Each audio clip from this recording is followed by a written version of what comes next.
The night Marcus Holt almost signed away everything he'd built. The only person who tried to stop him was the woman emptying his trash. He didn't know her name yet. He barely noticed her at all. That was the problem with Marcus. Not the cruelty, exactly, but the particular blindness that comes from spending 15 years becoming powerful. People below a certain threshold simply didn't register. Cleaners, security guards, the woman who refilled the coffee station at 6 in the morning before anyone else arrived. They moved through his world like weather. Necessary. Invisible. Her name was Claire Beaumont, and she had noticed everything about Marcus Holt for 4 months. She noticed that he took his coffee black, but always left the last third in the cup. That he worked past 9 on Tuesdays and Thursdays, but was always gone by 5:30 on Fridays, no matter what. That he kept a framed photo in his desk drawer, not on the desk, in the drawer, of a woman and a little boy, and sometimes he'd open it and just sit there for a moment, before closing it again, like it was something that still hurt to touch. She noticed the way his business partner, Derek Calloway, watched him, not the way a friend watches someone. The way someone watches a door they're waiting to walk through. Claire had learned to pay attention to things like that. When you'd spent 3 years rebuilding your life from a single duffel bag and a court file with your name on it, you got very good at reading the difference between people who meant well and people who were waiting. She was mopping the executive floor hallway on a Wednesday evening in October when she heard them. The boardroom door was ajar. Maintenance had propped it open earlier to fix the HVAC vent, and nobody had thought to close it completely. Claire wasn't eavesdropping. She was doing her job, moving her cart past the door at exactly the pace the job required. When Derek Calloway's voice floated out, and something in the cadence of it made her stop. "He'll sign Thursday. I've already told Chen we're moving forward." A pause. A woman's voice Claire didn't recognize. And the clause about the Vancouver properties? He won't read it carefully enough. You know Marcus, he trusts me. That's the whole point. Claire stood very still. She knew enough about corporate law to understand what a Vancouver properties clause might mean in a merger agreement, because she had worked as a paralegal for 7 years before everything fell apart. She'd reviewed contracts like the one Marcus was about to sign. She knew what buried language looked like and what it was designed to do. She also knew she was a cleaning woman who had been in this building for 4 months. She knew what happened when someone like her tried to tell someone like Marcus Holt something he didn't want to hear. She pushed her cart to the supply closet, sat down on an overturned bucket, and thought about it for a long time. Then she took out her phone. Marcus was in a good mood Thursday morning, which was rare enough that his assistant, Patricia, remarked on it. "Big day," he said, straightening his tie in the reflection of the elevator doors. It was a big day, 4 years of work. The merger with Callaway Capital would take Holt Developments from a mid-sized Toronto firm into something genuinely national. Vancouver, Calgary, Montreal. Derek had brought the deal to him 18 months ago, and Marcus had spent every month since stress testing it, and it had held. The numbers were clean. The projections were conservative in the right places and ambitious in the right places. And Derek had been his best friend since they were 22 years old, sharing a 1-bedroom in Kensington Market. You didn't build something and then mistrust the person who helped you build it. The signing was scheduled for 2 o'clock. At 11:45, Marcus stepped into the elevator to go down to the lobby cafe, and the cleaning woman got on at the 14th floor. He registered her the way he always did, peripherally, categorically. Blue uniform, cart left in the hallway, tired eyes. He looked at his phone. "Mr. Holt." He glanced up. She was looking directly at him, which was unusual enough to get his attention. "Do I know you?" "No," she said. "My name is Claire. I work the executive floors Monday through Friday." "Okay," he said, waiting. She reached into her pocket and held out a folded piece of paper. "I need you to read this before 2 o'clock, please." Marcus looked at the paper. He looked at her. In 20 years of business, he'd had people try to slip him things in elevators before. Business cards, investment pitches, once an actual headshot from someone whose cousin wanted to be in real estate. He had a practiced, polite way of declining. But something about the way she was holding it, not eagerly, not hopefully, with a kind of braced steadiness, like someone who expected to be dismissed and had decided to do it anyway, made him take it. The elevator opened on the lobby. He stepped out. She stayed on. He almost threw it away. He was halfway to the cafe, paper folded in his palm, and he almost dropped it into the recycling bin beside the door, because he had a 2 o'clock signing and 14 things on his plate before then. He sat down with his coffee and unfolded it. It was not a business card or a pitch. It was a list, specific, section numbers, clause references, language pulled verbatim from what she identified as the amended version of the merger agreement. Not the draft he'd approved in August, but a version she said had been quietly updated 3 weeks ago. The Vancouver Properties Clause. What it meant. What it would allow Derek to do 18 months after closing. At the bottom, in small, even handwriting, I overheard a conversation Wednesday evening. I'm not asking you to believe me. I'm asking you to read Section 14(b) of the agreement on your desk before you sign it, that's all. No name, no phone number, no ask. Marcus sat with his coffee going cold and read it twice. Then he went upstairs and read Section 14(b). He almost convinced himself it was nothing. That was the most shameful part, looking back. How hard he worked to explain it away. Derek had been his best friend for 15 years. They'd been at each other's weddings. Derek had sat with him in the hospital the night Marcus's son was born 6 weeks early, and neither of them had known if the boy was going to make it. You didn't build a suspicion about a person like that on the word of a woman you'd never spoken to before an elevator ride. He called Derek. Hey, quick question about the agreement. Section 14(b), the Vancouver Properties language. Can you walk me through the intent there? A pause. Brief. Marcus had known Derek long enough to know what his pauses felt like when he was choosing words. It's standard protective language, Derek said. Liability mitigation. Chen's lawyers put it in. I approved it as a formality. Why? It reads like it could allow restructuring of the Vancouver assets independently of the merged entity. Marcus. Derek laughed. Easy. Slightly incredulous. You've been reading agreements for 20 years. That's boilerplate. Are you seriously getting cold feet over boilerplate the morning of the signing? I just want to understand it. Then let's sit down at 1:30 and I'll walk you through every line. Okay? You trust me, don't you? There it was. You trust me, don't you? Marcus said yes. He said of course. He got off the phone and sat in his office and looked at the piece of paper from the cleaning woman. And he thought about the fact that she had written down section numbers. Not vague concerns. Section numbers. He called his own lawyer. Claire was on the 12th floor when Patricia found her at 12:15. Mr. Holt would like to speak with you, when you have a moment. Patricia said it the way she said everything. Neutrally, efficiently. But her eyes were doing something more careful. Okay, Claire said. She left her cart and followed Patricia to the elevator. And the whole ride up she thought about the 3 different ways this could go wrong. He could be angry. He could have told Derek, and Derek could be there too. He could simply not believe her, which was its own kind of wrong, even if it didn't cost her anything immediately. It cost her the job, eventually. She knew that going in. You didn't do something like this and keep the job. Marcus was standing at his window when she came in. He turned around, and for the first time she saw him without the peripheral quality, fully, directly. He looked like someone who hadn't slept since 11:45, which was probably accurate. How do you know what's in this agreement? He said. I was a paralegal for 7 years. Wills and estates, then corporate transactional work. I know what amended language looks like and what it's designed to do. A paralegal. He said it evenly, without inflection, but she could see the recalibration happening. Why are you cleaning offices? Because I lost my license 3 years ago, she said. And this job pays 11 months out of 12, and the building manager didn't ask many questions. You lost your license. I was convicted of document fraud. She met his eyes. I didn't do it. That's what everyone says, so I understand if it doesn't mean much. But I didn't do it, and I've spent 3 years trying to find the ground under my feet. And I'm telling you what I heard in that boardroom because I know what that clause means, and I know what happens to people who don't see it coming. She paused. That's all. The room was very quiet. What exactly did you hear? Marcus said. She told him. All of it, Derek's voice. The woman she didn't recognize. He trusts me, that's the whole point. Marcus turned back to the window. Outside, downtown Toronto was doing what it always did. Moving, grinding, indifferent. The signing is in 90 minutes, he said. I know. If I postpone it, Derek will know something happened. Yes. And if you're wrong, then you postponed a signing for a day and read your own agreement more carefully. She kept her voice level. I'm not asking you to blow anything up.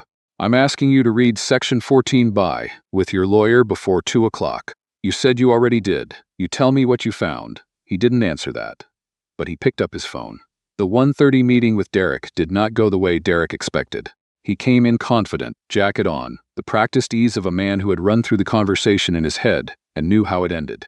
He sat down across from Marcus, and Marcus's lawyer, Sandra Park, was there too, which gave him 1/2 second of recalibration before he smoothed it over. "Sandra," he said warmly. "Didn't know you were joining. Just a formality," Sandra said, which was exactly what Derek had said about the clause. Marcus put the agreement on the table. Open to Section 14B, he asked Derek to walk him through it. Derek did. Smooth, assured, the same explanation as on the phone. Liability mitigation. Standard language. Boilerplate. Sandra asked 4 questions.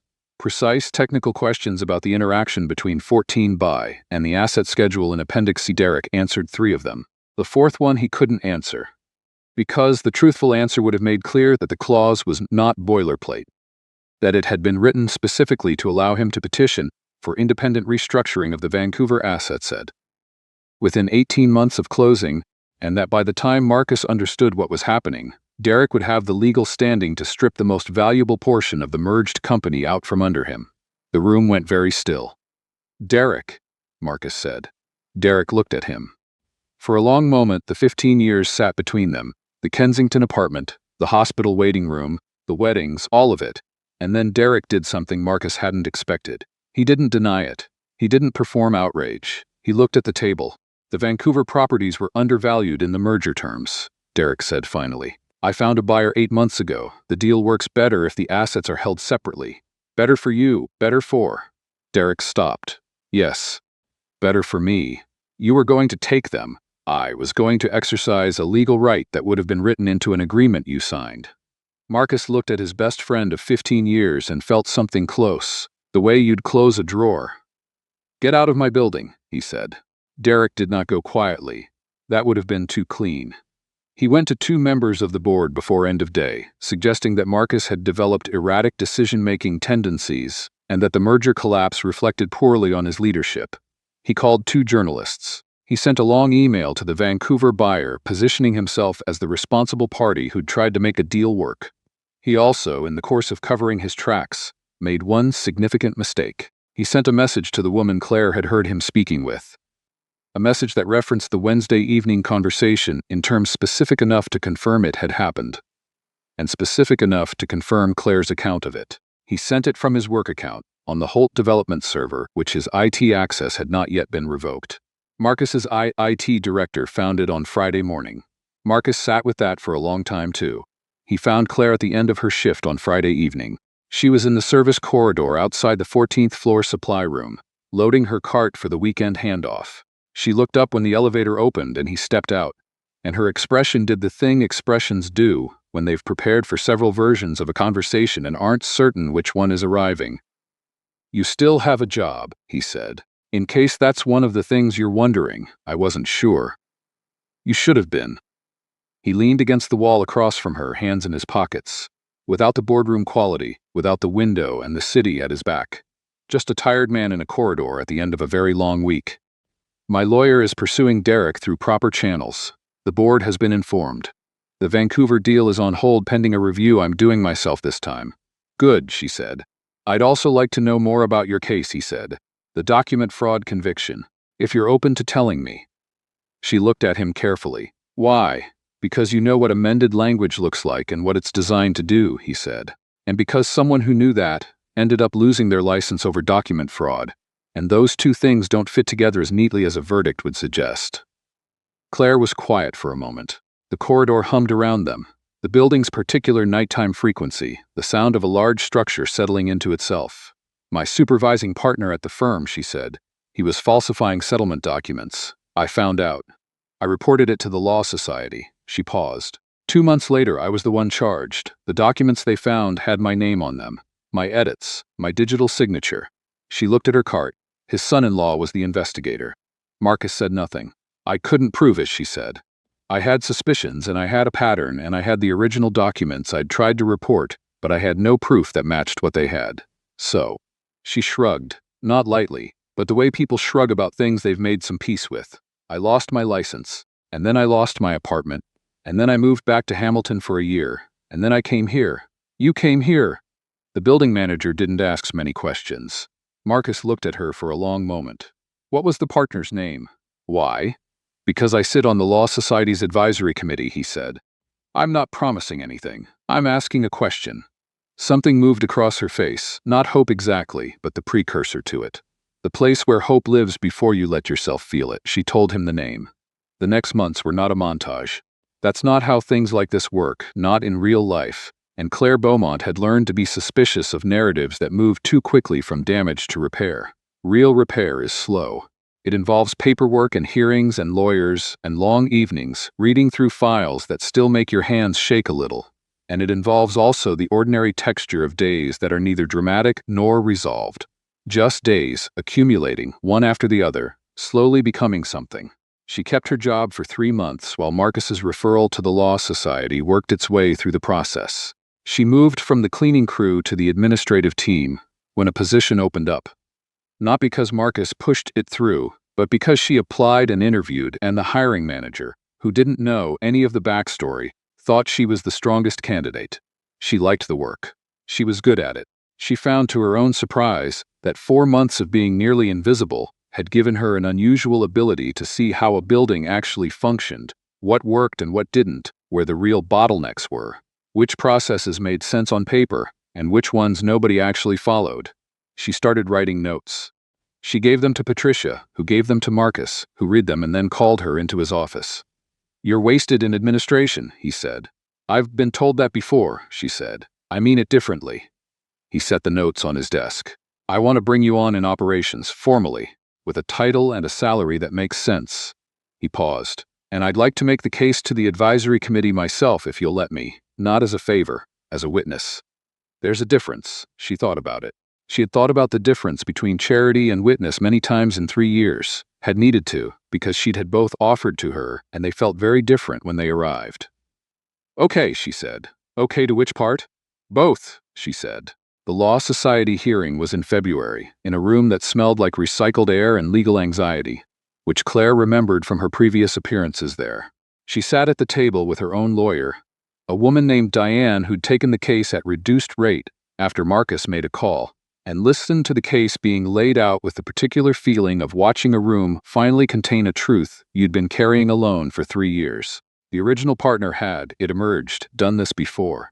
Not identically, but in the shape of it, using associates as shields, converting institutional trust into personal cover. There were 2 other former colleagues who'd never come forward, because they hadn't had anyone with a seat on the advisory committee making calls on their behalf.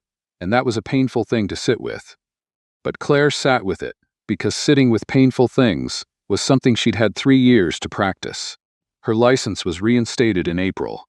She stood on the steps of Osgood Hall in the cold April sun and called her mother in Hamilton, and cried, in the particular way you cry when something that was taken from you comes back. Not pure happiness, but something more complicated, more earned, the feeling of a weight lifting that you'd stopped noticing, because you'd been carrying it so long it had started to feel like your own body. Marcus was waiting when she got back to the office. He was in the lobby, which was unusual. He had a terrible poker face when he was trying to hold something back, which she'd learned over the months. The slight tension around his jaw, the too casual quality of his posture. "Well," he said. She held up her phone and showed him the email. He broke into a smile, an unguarded one, the kind that rearranged his face into something much younger. Something that reminded her of the photo in the drawer, the little boy, the parts of Marcus that hadn't calcified into the posture of a man who'd spent 15 years becoming powerful.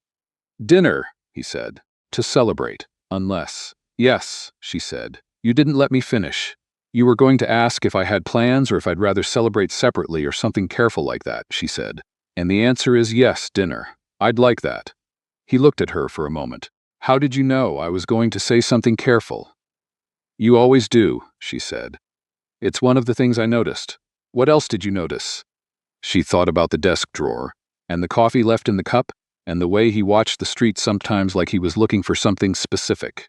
She thought about 4 months of near invisibility and what you learn when nobody thinks you're watching. "A lot," she said. "I'll tell you at dinner." They went to a small Italian place on King Street West that Claire had read about and never been to, and they sat at a corner table and talked for 3 hours. Not about the merger, not about the Law Society, not about Derek Calloway, who was by then the subject of a civil suit and a matter of public record.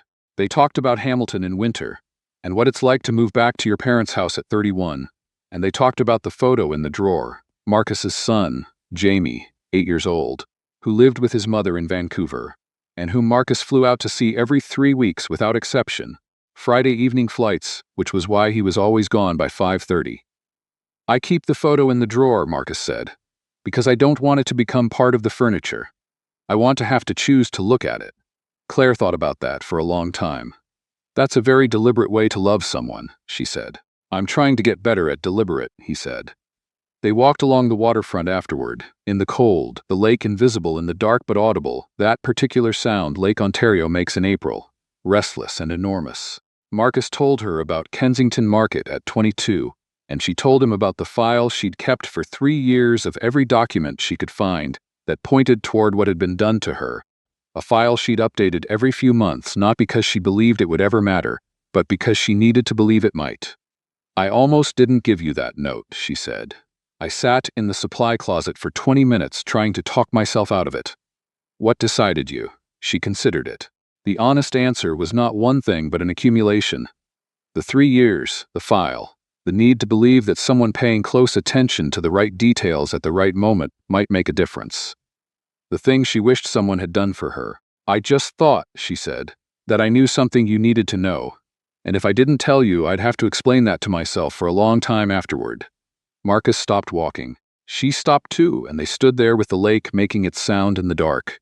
And he looked at her with the unguarded quality she'd come to recognize, the one that appeared when he'd stopped choosing his words carefully. "I'm glad you did," he said. "I'm glad you didn't talk yourself out of it."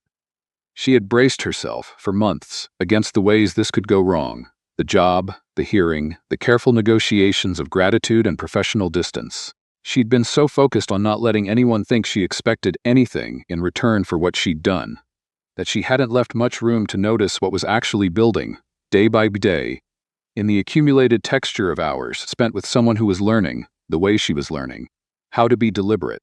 "So am I," she said. The city moved behind them. The lake moved in the dark ahead.